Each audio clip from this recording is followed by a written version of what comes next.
राघवाचक बाजार Richa recording studio Patna. Nawada जिला के ही मगहिया खाटी गे छौरी, गया जिला के ही मगहिया खाटी गे छौरी, तले ले अपन दिया में हमर बाती गे छौरी, तले ले अपन दिया में हमर बाती गे छौरी, शेखपुरा जिला के ही मगहिया खाटी गे छौरी, नालंदा जिला के ही मगहिया खाटी गे छौरी, तले ले अपन दिया में हमर बाती गे छौरी, तले ले अपन दिया में हमर बाती गे छौरी।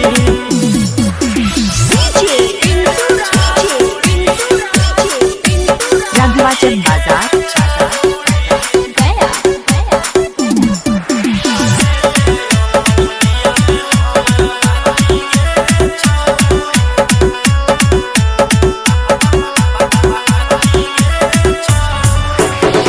पटना के छौड़ा तोहर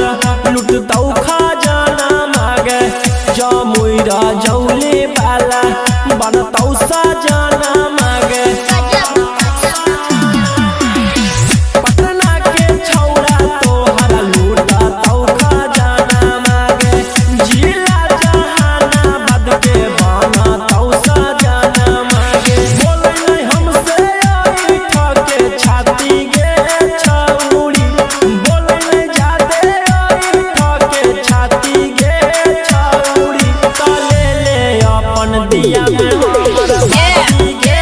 छौरी, तले ले अपन दिया में हमर बाती गे छौरी।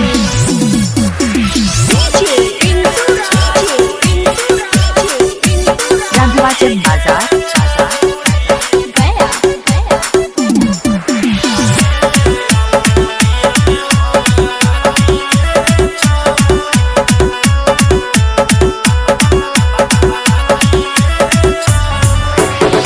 बाका में टाका तोरा दे दे तो जान गे, जिला औरंगाबाद के हकी परान गे, बाका में टाका तोरा दे दे तो जान गे, जिला औरंगाबाद के हकी परान गे, रौशन रोही खिलैतौ नाशा पाती गे छौरी, डीजे अमन खिलैतौ नाशा पाती गे छौरी, तले ले अपन दिया में